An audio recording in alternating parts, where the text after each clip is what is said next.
Imagine sitting in a college classroom, taking furiously detailed notes because your finance professor is just, he's absolutely brilliant. Right. And then, like a few years later, you walk into a courtroom and you see that exact same professor standing there arguing this really complex legal case. Yeah, which is already wild. Exactly. Yeah. And then maybe you go home, you turn on the television, and you find yourself watching this like emotionally gripping documentary that he directed and edited. I mean, it sounds like three completely different people, or, like a fictional character in a movie or something. Right.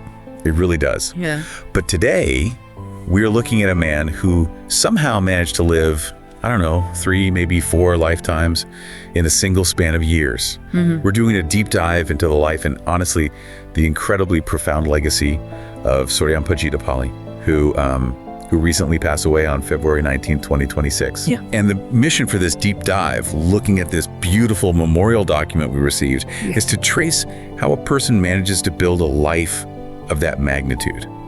Like, how do you go from being a student in a small town to a finance professor and then a lawyer, a filmmaker, and, a humanitarian who meets with national leaders? It's a remarkable trajectory, truly. Yeah. When you look at his journey, it completely shatters this modern idea we have that we all have to pick one professional lane and just stay in it forever. Yeah, exactly. The whole stay in your lane thing. Right. It's a really warmly human-centered portrait of a man who, frankly, he just refused to be defined by a single title. And he was relentlessly driven by this need for continuous learning and service. Okay, let's unpack this, because to understand how far he reached, we really have to look at the soil he grew out of, right? Absolutely. So Suryam hailed from a town called Rajupet in Manuguru, which is in the Bhadradri Kothagudem district of Telangana, India.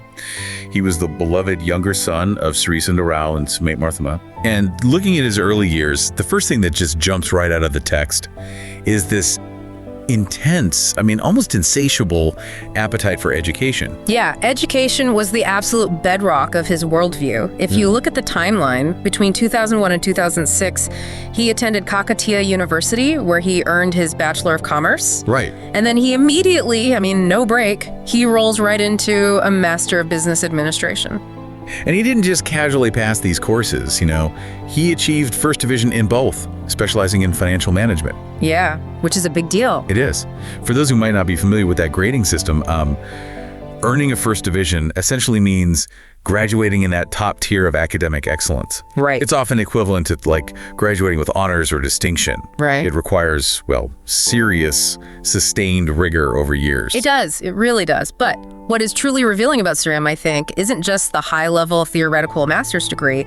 It's what he was doing at the exact same time. Yeah, the software stuff. Exactly. While he is studying advanced corporate financial theory, he is simultaneously drilling down into highly granular, practical tools. He was mastering MS Office, multimedia applications, and very specific localized accounting software packages.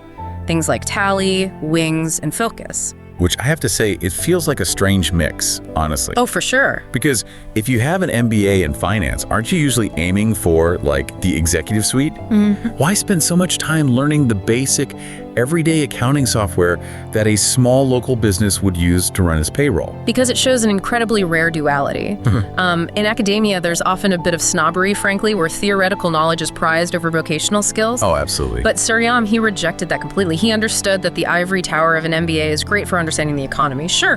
But Tally and Wings, those are the actual ledgers used by everyday ground-level businesses to keep their doors open. Right. He wanted to understand both the macro theory and the micro reality. It's like he treated his brain like an open source operating system. Yeah. Oh, I like that. He wasn't just downloading the shiny high-level academic theory update. He was simultaneously installing the practical everyday software patch so he could actually interface with the real world. Yeah. So he could help regular people actually balance their books. That is a perfect way to look at it. Knowledge, for him, it was never about accumulation just for the sake of looking smart or putting letters after his name. Right. It was about utility. He didn't just want to know how finance worked in a textbook. He wanted to know how to execute it on a Tuesday afternoon to help someone's business survive. But having all that knowledge, it kind of creates a fork in the road, doesn't it? How do you mean? Well, you have the MBA, you have the honors, the software mastery, The traditional move there is to take that toolkit, leave the academic world completely behind, and go make a fortune in corporate finance. Oh, yeah, sure. But he doesn't do that. He walks straight to the front of a classroom. He does. Almost immediately in 2006, he begins his career as a dedicated educator. And I want to trace this timeline, but I don't want to just read a resume here, because what stands out is the sheer velocity of his impact. Right, the speed of it all. Yeah. He starts as an assistant professor of business management at Santa Engineering College. Then he moves to Brown's PG College in Kamam.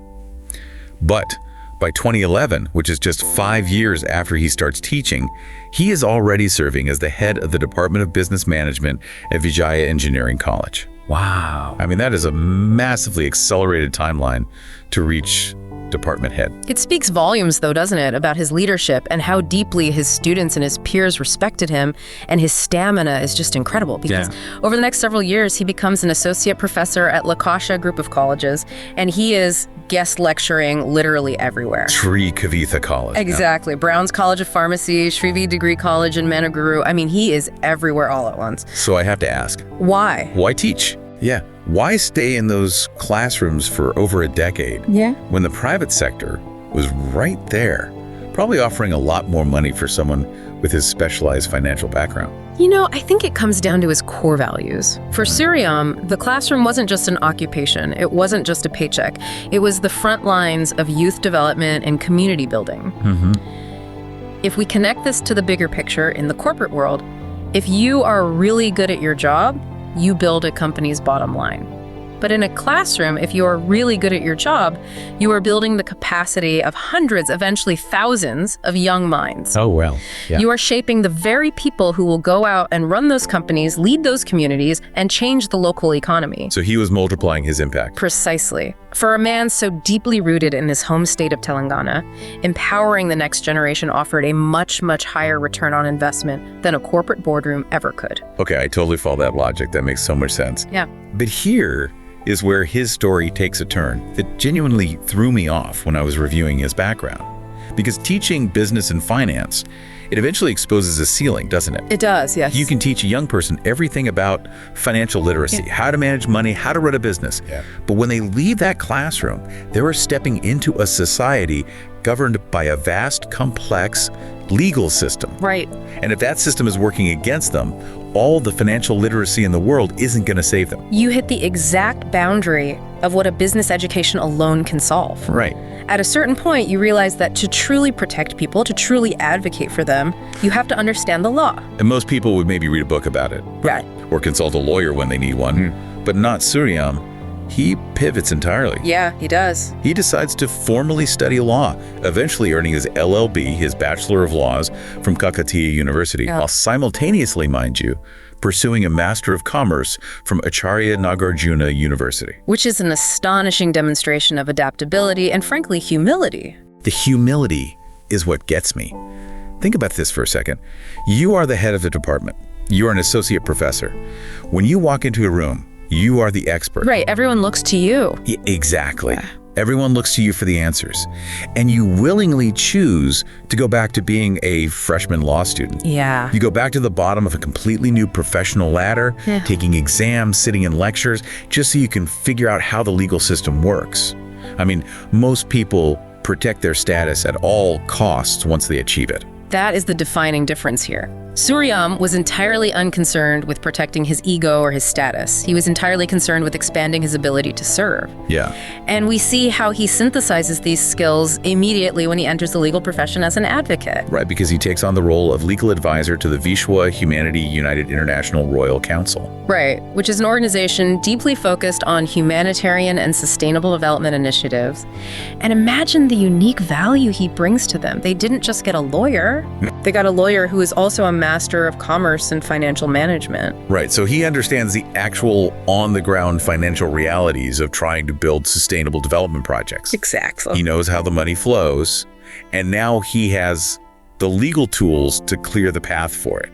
It's an incredibly grounded, pragmatic approach to humanitarian work. He wasn't just bringing theory, he was bringing the whole toolkit. But wait, I'm looking at this timeline again, and here's where it gets really interesting. We have established he's a teacher. Right. We've established he's an advocate, but we haven't even touched the most surprising part of his life yet. Because suddenly, this finance professor turned lawyer decides to get into filmmaking, editing, and visual effects. I know, it sounds like a complete left turn. It sounds impossible. I mean, how does a guy who spends his days analyzing legal codes and corporate finance ledgers even know how to edit visual effects? And more importantly, why would he want to? Well, to answer the why, you have to look at the limitations of his other professions. A classroom is powerful, but you're only reaching the 50 students sitting in front of you. A courtroom is powerful, but you are only arguing for one client or one cause at a time. Right, it's very one-to-one, or one to a few. Exactly. If you want to change the culture, if you want to reach the masses and shift societal attitudes on a broad scale, those tools are too small. You need a medium that scales. You need the arts. Exactly, you need the arts. And to answer the how, it goes back to that open source operating system you mentioned earlier. Oh, right. He just learned it. He applied that same voracious appetite for learning tally accounting software to learning multimedia applications and visual effects. I am honestly exhausted just reading his schedule. Did this man ever sleep? Probably not much. Let us look at what he actually produced, though.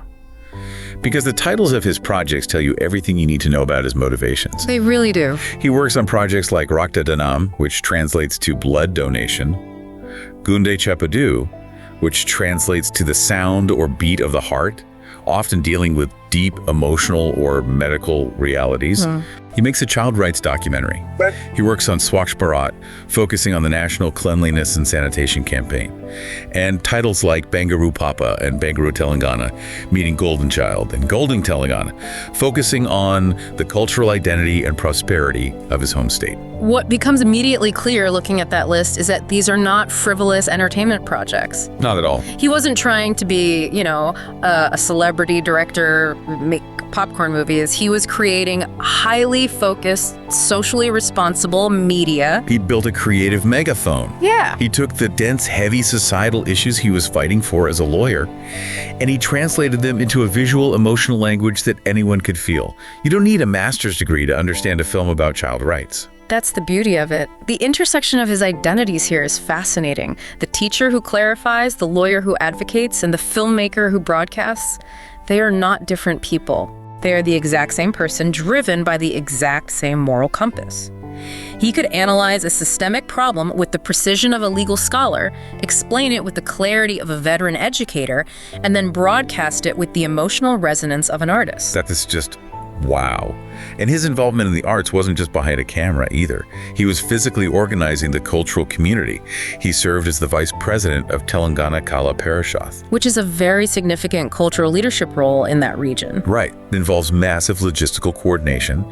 He is involved in organizing huge regional celebrations at the Bhakta Ramadas Kalakshetram in Khammam.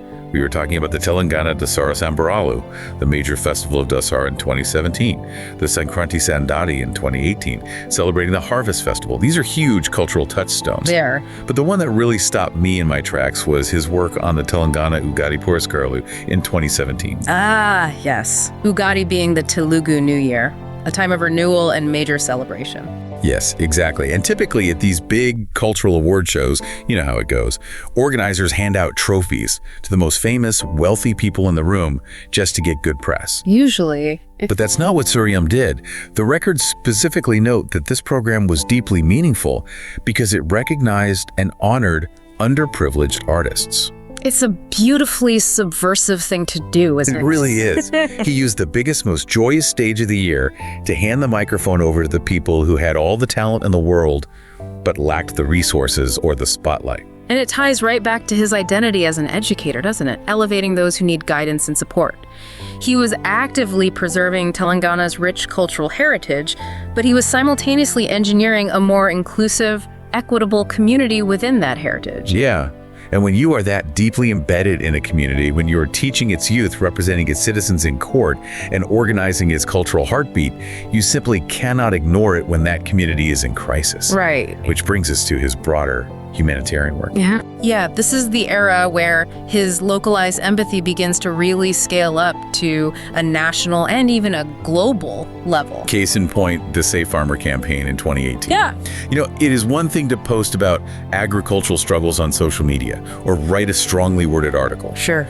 It is an entirely different level of commitment to physically travel to the capital, New Delhi, to present the desperate concerns of the farming community directly to the union ministers at the time. Exactly. He was willing to step into the intense, highly charged political arena, not for personal ambition, but as a representative voice. Yeah. And again, look at how his diverse background serves them here.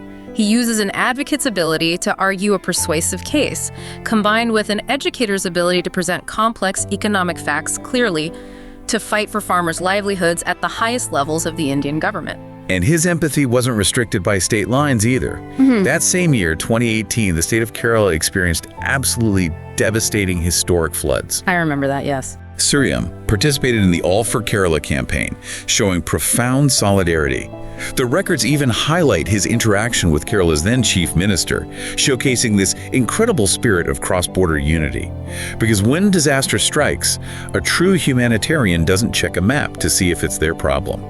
No, they don't, which I think challenges a very modern obsession we have with staying in our designated lanes. Oh, for sure. Society constantly tells us, if you're a finance person, stick to the numbers. If you're a lawyer, stick to the courts. Suryam's life proves that a socially conscious citizen has a duty to step out of their professional lane. He fundamentally believed that educated professionals owed a debt of service to the broader public. He absolutely refused to stay in one lane. He built his own highway. He really did. And his capacity for this collective responsibility seemed boundless. Even during the COVID-19 pandemic, a time when so many of us were justifiably terrified, retreating inward, and focusing only on our immediate family's survival, Suryam was out there participating in world peace initiatives, trying to promote unity and compassion during one of the most isolating periods in human history. It's a huge testament to his character, and thankfully, this tireless, relentless work was recognized during his lifetime. It was. In 2019, all of these diverse contributions across education, law, culture, and humanitarianism culminated in a major formal recognition. He was honored as an eminent person of 2018 at a prestigious ceremony at Ravindra Bharathi in Hyderabad. Right. It was a formal acknowledgement of this wildly unique, multifaceted path he had forged. But this is where the narrative shifts. Yeah. Because as impressive as that Eminent Person Award is, and as vital as all these national campaigns and degrees are, the memorial text we are reviewing today makes a very deliberate, very emotional pivot in its final section. It brings the story all the way back home. Yes, it moves away from the public achievements and zeroes in on the human being. And this is where the emotional weight of his passing really hits you. Because despite all the impressive titles, the head of department, the advocate, the filmmaker, the activist, the honoree, to his parents, Sundar Rao and Marthama, and to his extended family, he wasn't a resume. No. He was simply a beloved younger son. He was a younger brother. He was a cherished friend. The document details that he passed away following a period of ill health on February 19th, 2026 at Mamatha Hospital in Khmmam. And even in his final days, the text notes he had still been actively pursuing his LLM, his Master of Laws, still learning right up to the end. That is just, it's moving. After his passing, his mortal remains were brought back to the family residence in his hometown of Rajapet.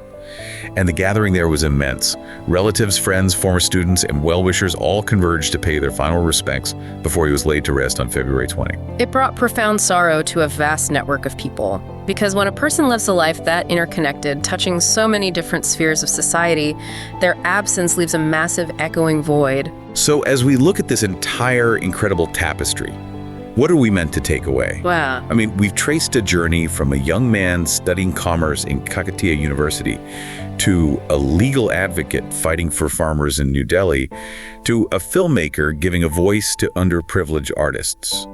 The authors of his memorial summarize his philosophy perfectly.